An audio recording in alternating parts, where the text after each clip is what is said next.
തിന്നുന്നത് ബാക്കി വെക്കുന്നൊരു സ്വഭാവം നമുക്കുണ്ട്. ഭക്ഷണങ്ങൾ ബാക്കി വെക്കുക. കടയിൽ പോയൊരു ചായ കുടിച്ചാലും ഒരല്പം അവന് വെച്ചേക്കും. കാരണം മൊത്തം കുടിക്കാറില്ല, ഇവൻ ആക്രാന്തം പിടിച്ചിരിക്കണമെന്ന് വിചാരിക്കും. ഇങ്ങനാണല്ലോ. എന്ന് ഭക്ഷണം കഴിക്കാൻ ഒരു വീട്ടിൽ ചെന്നിട്ട് കഴിഞ്ഞാൽ പരിപൂർണമായി കഴിക്കാറില്ല. കാരണം ആരെങ്കിലൊക്കെ പാത്രമൊക്കെ ഈ ഉസ്താദന്മാരൊക്കെ ഇരുന്ന് ഇങ്ങനെ നക്കി വടിക്കണാണ്. എന്താ ഈ മനുഷ്യൻ എന്താ പട്ടിണി നടന്നിട്ട് വരിക, അങ്ങനെ ചിന്തിക്കാം. ഉസ്താദന്മാരൊക്കെ ഭക്ഷണം കഴിച്ചിട്ട് പാത്രമൊക്കെ ഇങ്ങനെ നക്കി വടിക്കാറുണ്ട്, ഇങ്ങനെ തുടയ്ക്കാറുണ്ട്, കയ്യുറിഞ്ചാറുണ്ട്.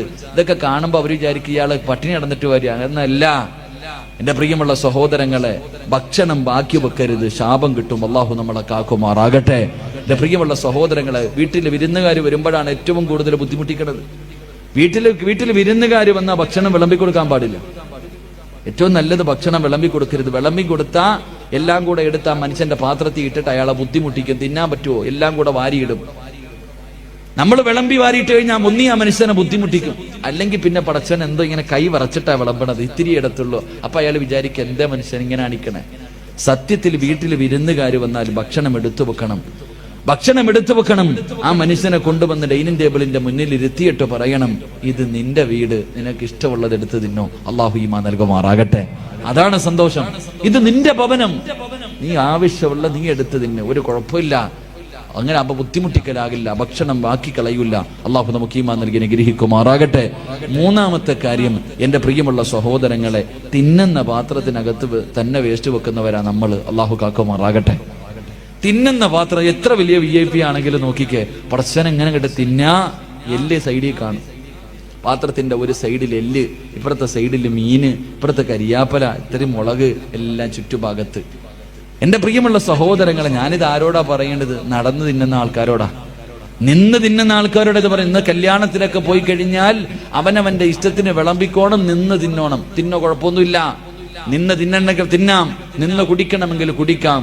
മരുന്നുകളില്ലാത്ത രോഗം അള്ളാഹു തരുമെന്ന് അഷ്റഫുൽ ഖൽഖി നബി മുഹമ്മദ് മുസ്തഫ.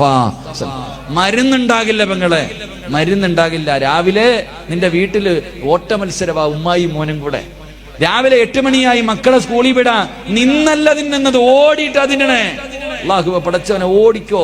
അവസാനം ഹോസ്പിറ്റലിന്റെ ചുറ്റും കിടന്ന് ഓടേണ്ട ഒരു ഗതി നിനക്ക് അള്ളാഹു തരുമെന്ന് നബി മുഹമ്മദ് മുസ്തഫ സല്ലല്ലാഹു അല്ലേ.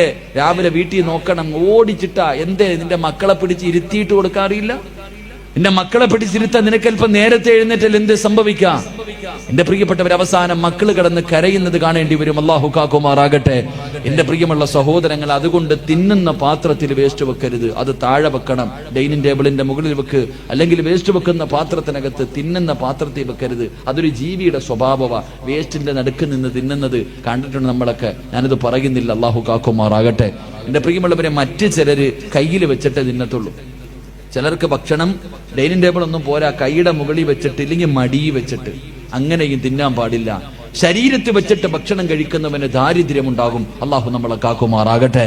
അപ്പൊ ഇന്ന് മുതൽ ഇൻഷാ അല്ലാഹ് ഈ പറഞ്ഞ 3 കാര്യങ്ങൾ സൂക്ഷിക്ക്, നിന്റെ വീട്ടിൽ സന്തോഷവും സമാധാനവും ഉണ്ടാകും. അള്ളാഹു നമുക്ക് ഈമാൻ നൽകി അനുഗ്രഹിക്കുമാറാകട്ടെ. അപ്പൊ ഇൻഷാ അല്ലാഹ് സൂക്ഷിച്ചൂടെ? ഇന്ന് മുതൽ വലത് കൈ കൊണ്ട് വെള്ളം കുടിക്കൂ, അല്ലെങ്കിൽ വലത് കൈയുടെ മുകളിൽ വെച്ചിട്ടേ കുടിക്കൂ. 2 എനിക്ക് ആവശ്യമുള്ളതേ കഴിക്കത്തുള്ളൂ, ഞാൻ വേസ്റ്റാക്കി കളയില്ല. 3 ഉസ്താദ്, തിന്നുന്ന പാത്രത്തിനകത്ത് വേസ്റ്റ് വെക്കൂല, നിന്നും നടന്നും തിന്നൂല. അള്ളാഹു നമുക്ക് ഈമാൻ നൽകി അനുഗ്രഹിക്കുമാറാകട്ടെ. അല്ലാഹുവിന്റെ പ്രവാചകന് സ്വല്ലല്ലാഹു അലൈഹി വസല്ലമ തങ്ങൾ പറയുകയാണ്, അല്ലാഹുവിന്റെ പ്രവാചകന്റെ ഒരു സുന്നത്ത് ഇന്ന് മുതൽ മുറുകെ പിടിക്കാമെന്ന് തീരുമാനമെടുത്ത് ഈ സദസ്സിലിരുന്ന് കൊണ്ട് കൈ ഉയർത്തിയവരുണ്ടല്ലോ, അല്ലാഹു ഇന്ന് തരുന്ന പ്രതിഫലം പറയാ, പടച്ച റബ്ബ് ഈ ദുനിയാവിൽ തരുന്ന പ്രതിഫലം പറയാ. മൻ ഹാഫള അലാ സുന്നതി അക്റമഹുല്ലാഹു ബി അർബഅതി ഹിസാൽ. ഒരു ബിസ്മില്ല പറയാ തീരുമാനമെടുത്തവർക്കുള്ള പ്രതിഫലമാ. ഒരു ബിസ്മില്ല പറയാ തീരുമാനമെടുത്തവർക്കുള്ള പ്രതിഫലമാ. അല്ലാഹുവിന്റെ പ്രവാചകൻ പറയുകയാ, ഈ ദുനിയാവിൽ വെച്ച് തന്നെ നിനക്കതിന് പ്രതിഫലം തരുമെന്ന് പ്രവാചകൻ പഠിപ്പിക്കുമ്പോ ഒന്നാമത്തെ പ്രതിഫലം എന്തെന്നറിയുമോ വാപ്പാ? എന്റെ പ്രിയപ്പെട്ട ചെറുപ്പക്കാരാ, അല്ലാഹുവിന്റെ റസൂല് പറയുകയാ, അല്ലാഹുവിന്റെ പ്രവാചകൻ പറയുകയാ, അൽ മഹബ്ബത്തു ഫീ ഖുലൂബിൽ ബററാ. എല്ലാവർക്കും പബ്ലിസിറ്റി കിട്ടണമെന്ന് വല്ലാത്ത ആഗ്രഹമാ. നാട്ടുകാരെ മുഴുവനും ബഹുമാനിക്കുന്ന ആദരിക്കുന്ന മനുഷ്യനാകണമെന്ന് വല്ലാത്ത മോഹമാ. സ്വന്തം ഫ്ലെക്സ് അടിച്ച് വെക്കുന്നവരുണ്ട്, പരസ്യമായി സദഖ കൊടുക്കുന്നവരുണ്ട്, 4 പേര് കാണ പള്ളി കെട്ടിക്കൊടുക്കുന്നവരുണ്ട്. എന്റെ പ്രിയമുള്ളവരെ, അള്ളാഹുവിന്റെ പ്രവാചകന്റെ സുന്നത്ത് മുറുകെ പിടിക്കുമെന്ന് തീരുമാനമെടുത്ത് എന്റെ പ്രിയപ്പെട്ട ചെറുപ്പക്കാരാ, അള്ളാഹു ഇഷ്ടപ്പെട്ടവരുണ്ടല്ലോ, അള്ളാഹു ഇഷ്ടപ്പെട്ടവരുണ്ടല്ലോ. അവരുടെ ഹൃദയത്തിനകത്ത് അള്ളാഹു നിനക്കൊരു സ്ഥാനം തരുമെന്ന് നബി മുഹമ്മദ് മുസ്തഫ സല്ലല്ലാഹു അലൈഹി വസല്ലമ തങ്ങൾ പറയുകയാ. അള്ളാഹു ഇഷ്ടപ്പെട്ട ആൾക്കാരുണ്ടല്ലോ, അവരുടെ ഹൃദയത്തിൽ അള്ളാഹു നിനക്കൊരു സ്ഥാനം തരും. ഒരു പള്ളിയിലെ ഇമാമിന്റെ അടുക്കലെങ്ങാണം നിന്നെ കുറിച്ച് ചോദിച്ചാ അവിടെ നിന്ന് പറയും, ഈ നാട്ടിലെ ചെറുപ്പക്കാർക്കിടയിൽ ഒരു നല്ല ചെറുപ്പക്കാരനാ, ഈ നാട്ടുകാര് നിന്നെ ബഹുമാനിക്കും. ഒരു കള്ളുകുടികനും പെണ്ണുപിടികനും പലിശ തിന്നുന്നവനും വൃത്തികെട്ടവനുമല്ലടാ. 5 നേരം പടച്ചറപ്പിന്റെ പള്ളിയിൽ വന്ന് നിസ്കരിക്കുന്ന ഉപ്പമാരുണ്ടല്ലോ, ഹജ്ജ് ചെയ്ത ഹാജിയാക്കന്മാരുണ്ടല്ലോ, നിസ്കാര തടമ്പുള്ള ഉപ്പമാരുണ്ടല്ലോ, കയ്യിലെ തസ്ബീഹ് കയ്യിലെ തസ്ബീഹും പിടിച്ച പടച്ചറപ്പിനെ ശുക്ർ ചെയ്ത് നടക്കുന്ന ഉമ്മമാരുണ്ടല്ലോ. അള്ളാന്റെ റസൂല് പറയുകയാ, അവരുടെ ഹൃദയത്തിനകത്ത് അല്ലാഹു നിനക്കൊരു സ്ഥാനം തരുമെന്ന് നബി മുഹമ്മദ് മുസ്തഫ. അവര് നിന്നെ ബഹുമാനിക്കുമോര്, അവര് നിന്നെ ആദരിക്കുമോര്, നിനക്ക് അല്ലാഹു അങ്ങനെ ഒരു പ്രതിഫലം തരുമെന്ന് പ്രവാചകം പഠിപ്പിക്കുമ്പോ രണ്ടാമത്തെ പ്രതിഫലം എന്തെന്നറിയോ? അൽ മഹബ്ബത്തു ഫീ ഖുലൂബിൽ ഫുജറാ. രണ്ടാമത്തെ പ്രതിഫലം എന്തെന്നറിയുവോ? ഈ ലോകത്ത് ഒരാളെയും നീ ഭയപ്പെടണ്ട, ഈ ലോകത്ത് ഒരു ശക്തിയെയും, അള്ളാന്റെ റസൂല് പറയുന്നു, ഈ പ്രപഞ്ചത്തിൽ ഒരു സൃഷ്ടിയെയും നീ ഭയപ്പെടണ്ട. അബിസമില്ല, എല്ലാവരും നിന്നെ ഭയപ്പെടും ചെറുപ്പക്കാരാ. അള്ളാഹുവിന്റെ പ്രവാചകന്റെ സുന്നത്ത് മുറുകെ പിടിച്ച എല്ലാവരും നിന്നെ ഭയക്കും. ഒരു നിന്റെ ശത്രു നിന്നെക്കാലം കഴിവുള്ളവനാകട്ടെ, പവറുള്ളവനാകട്ടെ, പടമുള്ളവനാകട്ടെ, രാഷ്ട്രീയ ഫലമുള്ളവനാകട്ടെ, ആരോഗ്യമുള്ളവനാകട്ടെ, എത്ര വലിയ കൊലകൊമ്പനാണെങ്കിലും അള്ളാഹു അവന്റെ ഹൃദയത്തിനകത്ത് പേടി കൊടുക്കുമെന്ന് പ്രവാചകം പഠിപ്പിക്കുമ്പോ അള്ളാഹുവിന്റെ പ്രവാചകന്റെ പ്രിയപ്പെട്ട സ്വഹാബിയാണ് മഹാനായ ഇബ്നു ആമിർ റളിയല്ലാഹു തആല അൻഹു. പ്രവാചകന്റെ സുന്നത്ത് മുറുകെ പിടിക്കുന്ന ചെറുപ്പക്കാരനാണ്. അള്ളാഹുവേ, രാജ്യത്തെ രാജാക്കന്മാരെ മുഴുവനും യൂറോപ്പിന്റെ ഭരണാധികാരികളെ വിരുന്നിന് വിളിക്കുമ്പോ ഇബ്നു ആമിർ എന്ന് പറയുന്ന ചെറുപ്പക്കാർ യൂറോപ്പിന്റെ കൊട്ടാരത്തിലേക്ക് കടന്നു ചെല്ലുകയോ. രാജാക്കന്മാരെ മുഴുവനും കൊട്ടാരത്തിന്റെ നടുവിലിരിപ്പുണ്ട്. അവസാനം ഭക്ഷണം കഴിക്കാൻ സമയമായി. എല്ലാവരും ഭക്ഷണപാത്രത്തിന്റെ മുന്നിലേക്ക് കഴിക്കാനിരിക്കുമ്പോ ഇബ്നു ആമിർ എന്ന പ്രവാചകന്റെ സുന്നത്ത് മുറുകെ പിടിക്കുന്ന ചെറുപ്പക്കാർ അവിടെ നിന്ന് കൈ കഴുകിയിട്ട് വന്ന് ബിസ്മി പറഞ്ഞുകൊണ്ട് ഭക്ഷണപാത്രത്തിലേക്ക് കൈയിടുകയോ. അവിടെ നിന്ന് ബിസ്മി പറഞ്ഞുകൊണ്ട് ഭക്ഷണം കഴിക്കാൻ തുടങ്ങുകയാണ്. ഭക്ഷണം കഴിച്ചു കൊണ്ടിരിക്കുമ്പോ സുബ്ഹാനല്ലാഹ്, അറിയാതെ ഒരൽപ്പം ഭക്ഷണം താഴെ വീഴുകയോ. താഴെ വീണ ഭക്ഷണം എടുത്ത് കഴിക്കൽ അല്ലാഹുവിന്റെ പ്രവാചകന്റെ സുന്നത്താണല്ലോ. ആ ചെറുപ്പക്കാരൻ കൊട്ടാരത്തിന്റെ നടുവിലിരിക്കുകയാണെന്ന് ചിന്തിച്ചില്ലോ. താഴെ വീണ ഭക്ഷണം ഇടത് കൈ കൊണ്ടെടുത്ത് വൃത്തിയാക്കിയിട്ട് പാത്രത്തിനകത്തിട്ടിട്ട് പിന്നെയും വാരി കഴിക്കുന്നത് കണ്ടപ്പോ തന്റെ മുന്നിലിരിക്കുന്ന രാജാക്കന്മാരെ മുഴുവനും പുച്ഛത്തോടെ നോക്കുകയാണ്. അവരുടെ നേതാവ് ചോദിച്ചു, ആമിറേ, എന്തിനാടാ എച്ചില് വാരി തിന്നുന്നത്? എന്തിനാ ദാരിദ്ര്യം കാണിക്കുന്നത്? എന്തിനാ നീ ദാരിദ്ര്യം കാണിക്കുന്നത്? ഇരിക്കുന്ന ഭക്ഷണം മുഴുവനും നിനക്ക് കഴിക്കാറുള്ളതല്ലേ? ദാരിദ്ര്യം നിന്നെ മുഹമ്മദിന്റെ നാട്ടിലല്ലേ?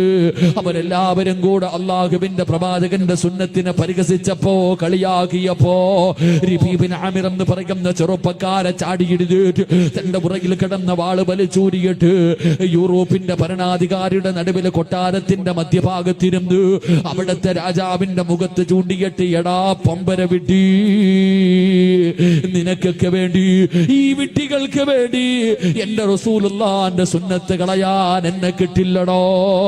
എന്റെ പ്രവാചകന്റെ സുന്നത്ത് ഞാൻ മുറുകെ പിടിക്കുമെന്ന് യൂറോപ്പിലെ രാജാവിന്റെ മുഖത്ത് നോക്കിയിട്ട് ആ ചെറുപ്പക്കാരന് പറയാറുള്ള ധൈര്യം എവിടെ നിന്ന് കിട്ടിയതെന്നറിയുമോ?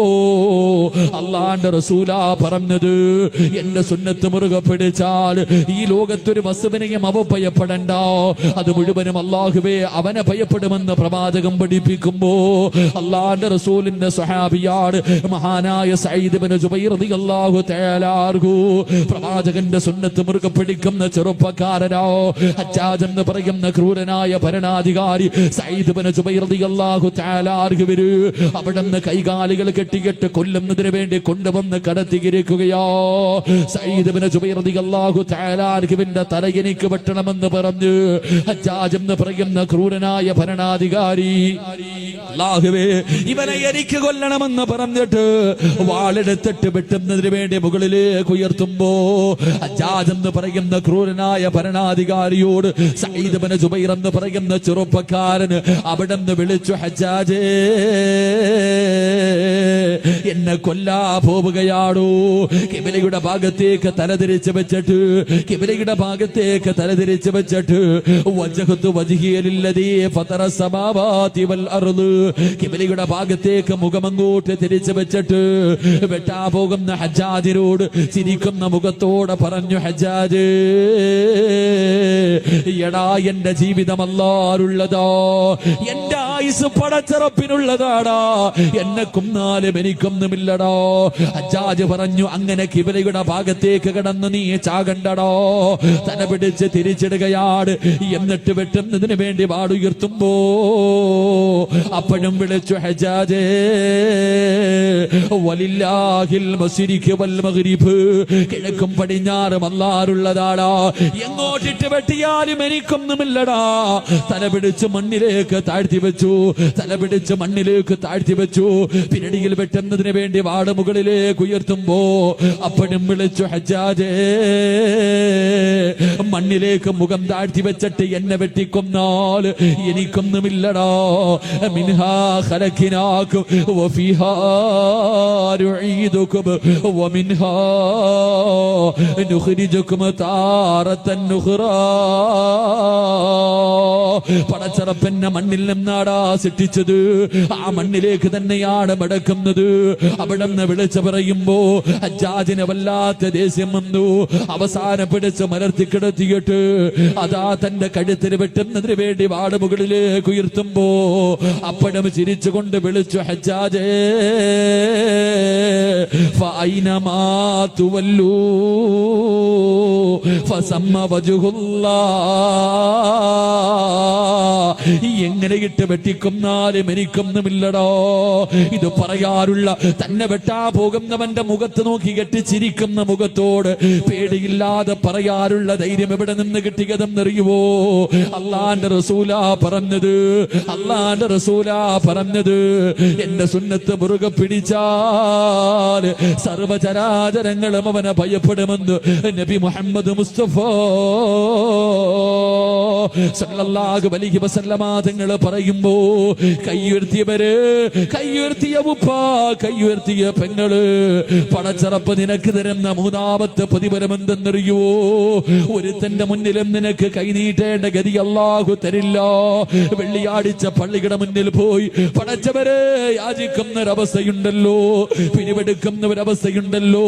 ഒരു നേരത്തെ ഭക്ഷണത്തിന് വേണ്ടി, മരുന്ന് വാങ്ങാൻ വേണ്ടി, മക്കൾക്ക് ചികിത്സ നടത്താൻ വേണ്ടി, പെമ്മക്കളെ കെട്ടിച്ചു കൊടുക്കാൻ വേണ്ടി പിരിവെടുക്കുന്ന ഒരവസ്ഥയുണ്ടല്ലോ. അല്ലാഹു നിനക്ക് തരില്ലെന്ന് നബി മുഹമ്മദ് മുസ്തഫ. ഈ ഉയർത്തിയ കൈ നിനക്ക് പൊക്കേണ്ട ഗതി വരൂല. ഒരു മനുഷ്യന്റെ മുന്നിലും നീട്ടി യാചിക്കേണ്ട അവസ്ഥ തരൂല. അല്ലാഹു നിന്റെ റിസ്കില് അല്ലാഹു ബർക്കത്ത് ചെയ്യുമെന്ന് പ്രവാചകം പഠിപ്പിക്കുമ്പോ നാലാമത്തെ പ്രതിഫലം എന്തേ? അല്ലാഹുവിന്റെ പ്രവാചകന്റെ സുന്നത്ത് ഇന്നത്തെ രാത്രി മുതൽ മരിക്കുന്ന കാലത്തോളം മുറുകെ പിടിക്കുമെന്ന് തീരുമാനമെടുത്ത ഉപ്പാ, നിന്റെ ആഗ്രഹമെന്ത്? നിന്റെ അഭിലാഷമെന്ത്? മരിക്കുന്ന സമയം ലാ ഇലാഹ ഇല്ലല്ലാഹ് പറഞ്ഞു മരിക്കാൻ നിനക്ക് വല്ലാത്ത മോഹമല്ലേ? മരിക്കുന്ന സമയത്ത് ഈമാനോടുകൂടി മരിക്കണമെന്ന് നിനക്ക് വല്ലാത്ത മോഹമല്ലേ? അള്ളാഹുവിന്റെ പ്രവാചകന്റെ സുന്നത്ത് മുറുകെ പിടിച്ചോ, അള്ളാഹു തരുന്ന 4ാമത്തെ പ്രതിഫലം നിന്റെ ഈമാൻ അള്ളാഹു ഉറപ്പിക്കുമെന്ന് നബി മുഹമ്മദ് മുസ്തഫ സല്ലല്ലാഹു അലൈഹി വസല്ലമ തങ്ങൾ പറയുകയോ, ഈമാൻ ഉറയ്ക്കും ചെറുപ്പക്കാരാ, ഈമാൻ ഉറയ്ക്കും പൊന്നുമോര്, അള്ളാഹു നിന്റെ ഈമാൻ ഉറപ്പിച്ചു തരും ചെറുപ്പക്കാരോ. എന്റെ പ്രിയപ്പെട്ട പെങ്ങള്, നിന്റെ പൊന്നാര മകൾക്ക് നീ പ്രവാചകന്റെ സുന്നത്ത് മറഞ്ഞു കൊടുക്ക്, പ്രവാചകന്റെ സുന്നത്ത് നിന്റെ മക്കൾക്ക് പഠിപ്പിച്ചു കൊടുക്ക്. പടച്ചവര് ഇന്ന് മുസ്ലിം പെൺകുട്ടികൾ കണ്ടവന്മാരുടെ കൂടെ ഓടുന്ന കാലവോ, പടച്ച റബ്ബിന്റെ ദീനിനെ നാണം കെടുത്തിയിട്ട് ഈ സമുദായത്തിന് പേരുദോഷം കൊടുത്തിട്ട് കണ്ടവന്റെ കൂടെ ഓടുന്ന മുസ്ലിം പെണ്ണുങ്ങളുടെ കാലവാ. കോടതികളുടെ മുന്നിൽ കിടന്ന് യാചിക്കുന്ന ഉപ്പമാരെ കണ്ടിട്ടില്ലേ, ഉമ്മമാരെ കണ്ടിട്ടില്ലേ? എന്റെ പ്രിയപ്പെട്ട ചെറുപ്പക്കാരാ, എന്റെ പ്രിയപ്പെട്ട പെങ്ങളെ, നിന്റെ പൊന്നുമോളുടെ ഈമാൻ ഉറയ്ക്കടോ, നിന്റെ പൊന്നുമോളുടെ ഈമാൻ ഉറയ്ക്കടോ. ഈമാൻ എന്ന് പറഞ്ഞാൽ എങ്ങനെയെന്നറിയുമോ? അത് കണ്ടവന്റെ സൗന്ദര്യത്തിന്റെ മുന്നിൽ തോറ്റുപോകുന്ന ഈമാനല്ല, ഒരുത്തന്റെ പണത്തിന്റെ മുന്നില്, ഒരുത്തന്റെ പ്രലോഭനങ്ങൾക്ക് മുന്നില് തകർന്നു പോകാത്ത ഈമാനാണ് പെങ്ങള്. ഏത് നിമിഷവും കടലൊന്ന് കേറി വന്നോ പൊന്നുമോളെ, പിന്നെ നീ ഇല്ലല്ലോ. ഈ കടപ്പുറത്ത് കടന്നിട്ട് പോലെ പടച്ചറപ്പിനെ കുറിച്ച് പേടിയില്ലാത്ത പെണ്ണ് മോളെ, ഒരു രാത്രിയെങ്കിലും നിനക്കൊന്ന് സമാധാനത്തോടെ ഉറങ്ങാകടിയുവോ? പടച്ചവരെ, പണ്ടൊക്കെ തിര മുമ്പോട്ട് കയറി വന്നാ പേടിച്ചാമാരായിരുന്നല്ലോ. പണ്ട് തിര മുന്നിൽ കടൽ ഇങ്ങോട്ട് കയറി വന്നാൽ മാത്രമേ ഭയപ്പാടുണ്ടായിരുന്നുള്ളൂ. ഇന്നിറങ്ങിയാലും പേടിയാ, ഇന്നിറങ്ങിയാലും പേടിയാ. പടച്ചവരെ, കടലിൽ മീൻ പിടിക്കാൻ പോയ 100 കണക്കിന് പേരുടെ മയ്യത്ത് ഇതുവരെ കിട്ടിയിട്ട് പോലുമില്ല. അങ്ങനെ പടച്ചറപ്പിന്റെ അദാബ് ഇങ്ങനെ ഇറങ്ങിക്കൊണ്ടിരിക്കുമ്പോ പടച്ചറപ്പിന്റെ ദീനിനെ ചവിട്ടി തേച്ചിട്ട് കണ്ടവന്റെ കൂടെ ഒളിച്ചോടുന്ന പെണ്ണ്, പോയതൊക്കെ പോകട്ടെ ചെറുപ്പക്കാരോ, പോയതൊക്കെ പോകട്ടെ ഉമ്മോ. എന്റെ പ്രിയപ്പെട്ട പെമ്മക്കളോട് പറയുകയാ, എന്റെ പ്രിയപ്പെട്ട പെമ്മക്കളോട് പറയുകയാ, മോളെ, ഈമാനെന്ന് പറഞ്ഞാൽ എങ്ങനെയെന്നറിയുവോ? മുസ്ലിം പെണ്ണെന്ന് പറഞ്ഞാൽ എങ്ങനത്തെവളെന്നറിയുവോ? മഹാനായ അസ്റഫുൽ ഖൽഖ് നബി മുഹമ്മദ് മുസ്തഫ സല്ലല്ലാഹു അലൈഹി വസല്ലമ തങ്ങള് ഉസ്മാൻ ഇബ്നു അഫ്ഫാൻ റളിയല്ലാഹു തആല അൻഹു രണ്ടുപേരും കൂടെ മരുഭൂമിയിലൂടെ നടന്നു പോകുമ്പോ ഒരു പെണ്ണിനെയും തന്റെ ഭർത്താവിനെയും ശരീരത്തിലെ വസ്ത്രങ്ങൾ മുഴുവനും അടിച്ചു മാറ്റിയിട്ട് പട്ടിയെ തല്ലുന്നത് പോലെ ഖുറൈശികളിട്ട് തല്ലിച്ചതയ്ക്കുകയോ.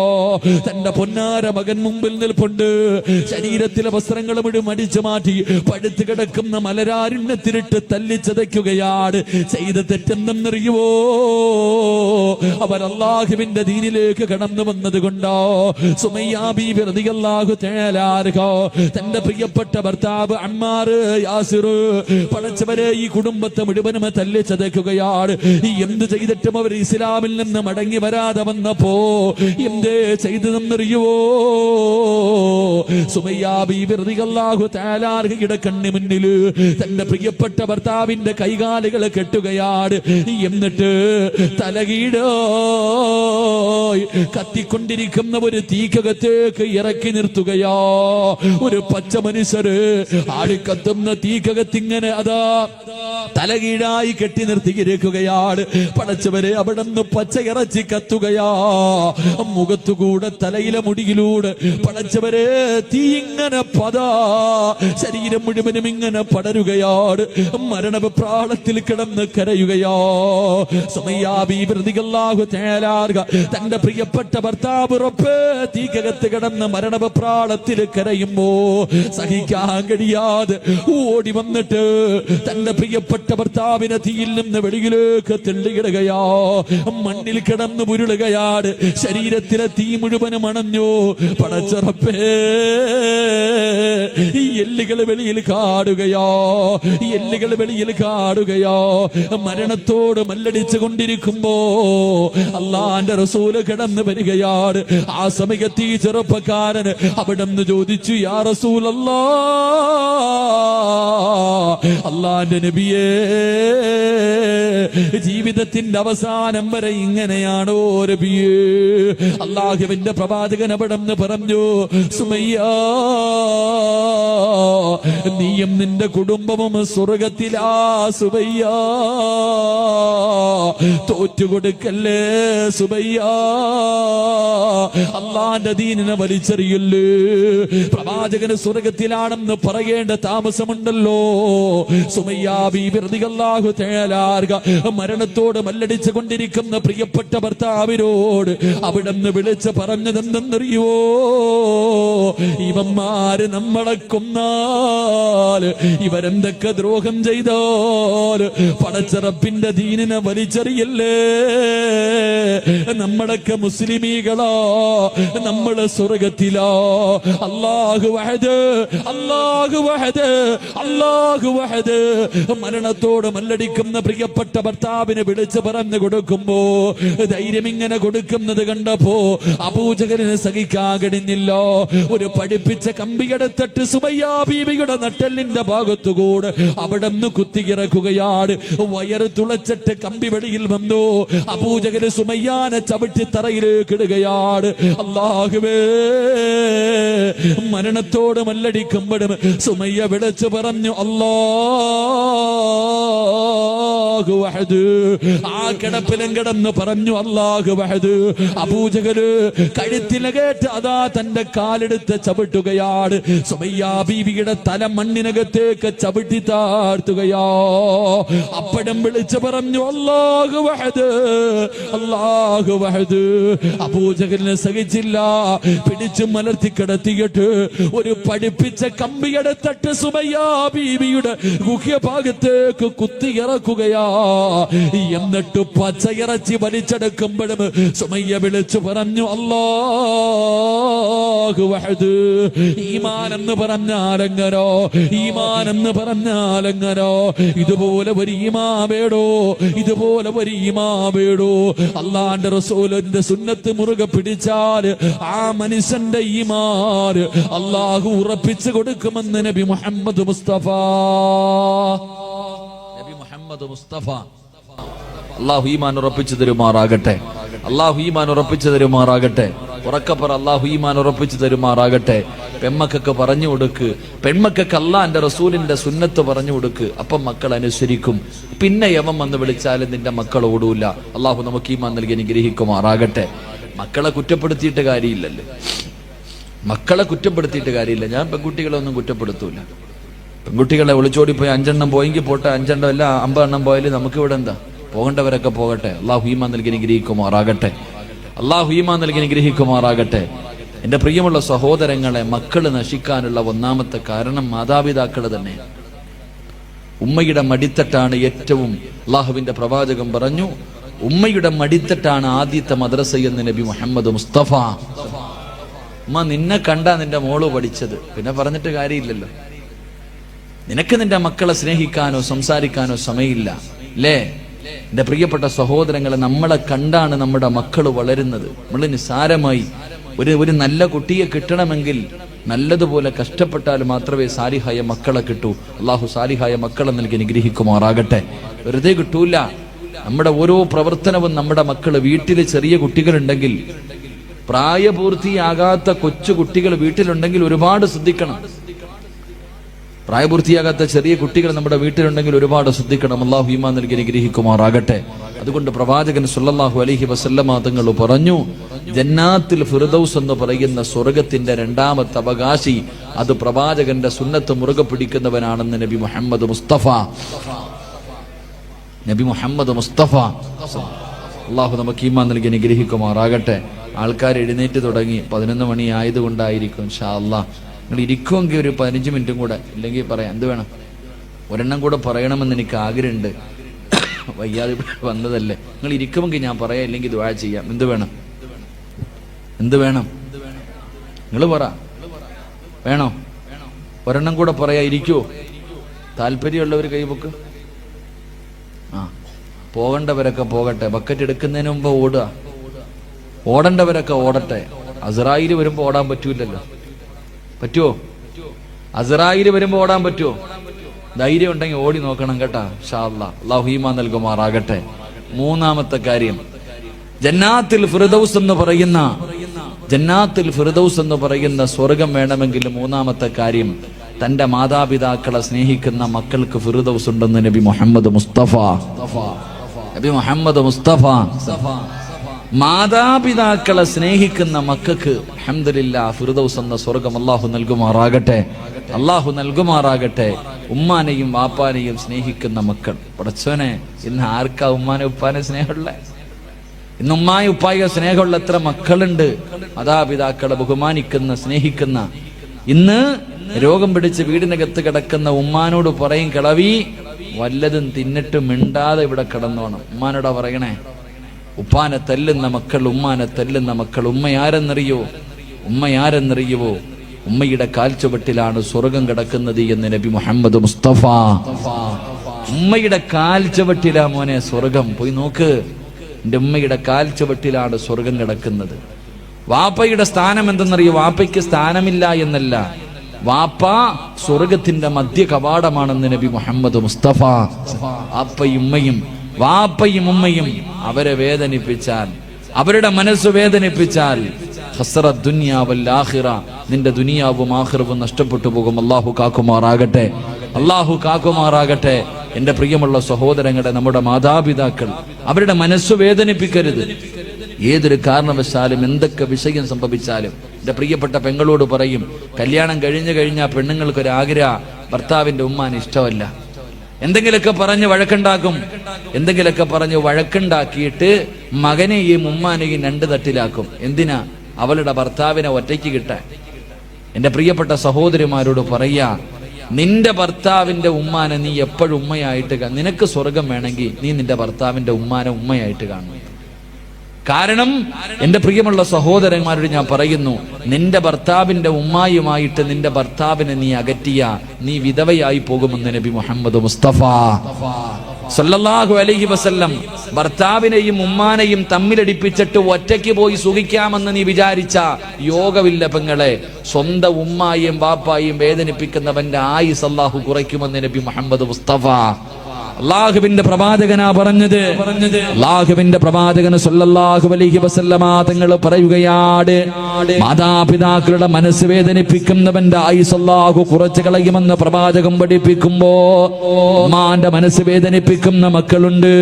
എന്റെ പ്രിയമുള്ളവരെ, കഴിഞ്ഞ മാസമുണ്ടല്ലോ, അല്ലാഹുവേ, ഞാൻ ഭക്ഷണം കഴിക്കാൻ ഒരു വീട്ടിലേക്ക് കടന്നു ചെന്നപ്പോ ഒരു ഉമ്മയെ കണ്ടോ. പടച്ചവനെ, ഉമ്മയും മക്കളും മത്സരമാണ്. എന്റെ ചെറുപ്പക്കാരന്റെ കയ്യിൽ പിടിച്ചിട്ട് പറഞ്ഞു, ഉസ്താദ്, എന്റെ ഉമ്മയ്ക്ക് വേണ്ടി ദുആ ചെയ്യണം. എന്റെ ഉമ്മയ്ക്ക് ക്യാൻസർ ആണ്. ഉമ്മയുടെ വയറിനകത്ത് മുഴ എന്തോ വന്നിട്ട് കുടലിലോ എന്തോ ക്യാൻസറാ ഉമ്മയ്ക്ക് അറിയില്ല ഉസ്താദെ. ഉമ്മയ്ക്ക് വയറുവേദനയാണെന്നാ ഞങ്ങൾ പറയണത്. ഉമ്മയ്ക്ക് അത് അറിയാത്തത് കൊണ്ടാ ഉമ്മ ഇങ്ങനെ ചിരിച്ചും കളിച്ചും ഇരിക്കുന്നത്. ഞങ്ങൾ ആരും പറഞ്ഞിട്ടില്ല, ഞങ്ങൾ ആരെയും അറിയിച്ചിട്ടില്ല. അതുകൊണ്ട് ഉസ്താദ് ഞങ്ങളുടെ ഉമ്മയ്ക്ക് വേണ്ടി ദുആ ചെയ്യണേ. അല്ലാഹുവേ, ഞാൻ സന്തോഷിച്ചു. പടച്ചോനെ, ഇതുപോലെ രണ്ട് മക്കള്, ഉമ്മാനെ ഇത്രയും സ്നേഹിക്കുന്ന രണ്ട് മക്കള്. ഇറങ്ങാൻ സമയമായപ്പോ ഉമ്മ എന്നോട് പറഞ്ഞു, മോനെ, ഉസ്താദിനെ ഒന്ന് വിളിക്കെനിക്കൊന്ന് സംസാരിക്കണം. അല്ലാഹുവേ, പടച്ചവനെ, ഞാൻ ഉമ്മയുടെ റൂമിനകത്തേക്ക് കയറി ചെന്നു. ഉമ്മ മക്കളോട് രണ്ടുപേരും പറഞ്ഞൊന്ന് വെളിയിൽ പോകാൻ. ഉമ്മയെന്ന് പറഞ്ഞ ആരെന്നറിയോ? പഠിച്ചോ? രണ്ട് മക്കളോടും വെളിയിൽ പോകാൻ പറഞ്ഞു. കഥകൊന്ന് അടയ്ക്കുമോനെ. ഞാൻ ആ ഉമ്മാന്റെ ചാരത്ത് പോയിരുന്നു. ക്യാൻസർ രോഗമല്ലേ, ഉമ്മായിക്ക് അറിയില്ലല്ലോ. ഞാൻ അടുത്ത് പോയിരുന്നപ്പോ ആ ഉമ്മ എന്നോട് പറയുക, ഉസ്താദേ, എനിക്ക് വേണ്ടി ഒന്ന് ദുആ ചെയ്യണം. എന്റെ മക്കൾക്ക് ബാധ്യതയായി കിടക്കാൻ എനിക്ക് ആഗ്രഹമില്ല. എനിക്ക് ക്യാൻസർ ആണെന്ന് എന്റെ മക്കൾക്ക് അറിയുന്നതിന് മുമ്പേ എനിക്കറിയാം ഉസ്താദേ. എന്നിട്ട് പറയാ, എനിക്ക് ക്യാൻസർ ആണെന്ന് എന്റെ മക്കൾക്ക് അറിയുന്നതിന് മുമ്പേ എനിക്കറിയാം. അവര് വിചാരിച്ചിരിക്കുന്നത് എനിക്കറിയില്ല എന്നാ. അതുകൊണ്ട് ആ മക്കൾ സന്തോഷത്തോടെ നടക്കുന്നത്. എനിക്ക് ക്യാൻസർ ആണെന്ന് ഞാൻ അറിഞ്ഞു എന്ന് എൻ്റെ മക്കൾ അറിഞ്ഞ അവരുടെ കണ്ണ് നിറയുമല്ലോ. എൻ്റെ മക്കൾക്ക് വേണ്ടി ഉസ്താദ് ദുആ ചെയ്യണേ എന്ന് പറഞ്ഞപ്പോ ഉമ്മ എന്ന് പറഞ്ഞാൽ അതാ. എൻ്റെ പ്രിയമുള്ള സഹോദരങ്ങളെ, ഞാൻ ചിന്തിക്കാറുണ്ട്, നമ്മുടെ ഉമ്മ ആരെന്നറിയോ? അടുത്തൊരു പെൺകുട്ടി പടച്ചവനെ 8 മാസം ഗർഭിണിയാണ്. 8 മാസം ഗർഭിണിയാണ്. ഹോസ്പിറ്റലിൽ കൊണ്ടുപോയപ്പോ ഡോക്ടർ പറഞ്ഞു സീരിയസാ, ഈ കുഞ്ഞിനെ പ്രസവിച്ച ഉമ്മ മരിച്ചുപോകും. അല്ലാഹുവേ പടച്ചവനെ, ഉമ്മയുടെ വില എന്തെന്നറിയോ? ഹോസ്പിറ്റലിൽ കൊണ്ടുപോയി 8 മാസം ഗർഭിണിയായ പെണ്ണിനോട് ഡോക്ടർ പറയാ, ഈ കുഞ്ഞിനെ പ്രസവിക്കണ സമയത്ത് ഉമ്മ മരിച്ചു പോകാൻ സാധ്യതയുണ്ട്, വളരെ സീരിയസാ. ആ സമയത്ത് ആ പെണ്ണ് ചോദിച്ചെന്തെന്നറിയോ ഉസ്താദേ? ആ പെണ്ണ് ചോദിച്ചെന്ന് ഡോക്ടറോട് ചോദിക്കാ, എനിക്കെന്ത് വന്നാലും കുഴപ്പമില്ല, എന്റെ കുഞ്ഞിന് കുഴപ്പമൊന്നുമില്ലല്ലോ. നിങ്ങൾ ആലോചിക്കേ, പ്രസവിക്കുന്ന സമയത്ത് ആ പെണ്ണ് മരിക്കാൻ വരെ 99% സാധ്യതയുണ്ട്. അപ്പോഴും അവളെ കുറിച്ചല്ല ചിന്തിച്ചത്. ചിന്തിച്ചത് ഡോക്ടറെ, എന്റെ വയറ്റിൽ കിടക്കണ കുഞ്ഞിനൊന്നും ഇല്ലല്ലോ. അതാ നമ്മുടെ ഉമ്മ. അള്ളാഹു നമുക്ക് ഈമാൻ നൽകുമാറാകട്ടെ. എന്റെ പ്രിയപ്പെട്ട പെമ്മക്കളോട്, ഓടേണ്ടവർക്കൊക്കെ ഓടാം, ഒളിച്ചോടേണ്ടവർക്കൊക്കെ ഓടാം. ഓടിക്ക് കുഴപ്പമൊന്നുമില്ല. നിന്റെ ഉമ്മാനെ നാട്ടുകാർ മുഴുവനും വ്യഭിചാരി എന്ന് വിളിക്കും, നിനക്ക് കുഴപ്പമില്ലല്ലോ. നാട്ടുകാർ മുഴുവനും ഉമ്മാന്റെ സ്വഭാവമല്ലേ മോട് കാണിക്കൂ എന്ന് നാണം കെടുത്തിയാലും നിനക്കൊന്നുമില്ല. പ്രശ്നം 2-3 ഒരാഴ്ച മുമ്പാണെന്ന് തോന്നുന്നു, ഒരാഴ്ച മുമ്പ് പള്ളികളിലൊക്കെ പോയി പിരിവ്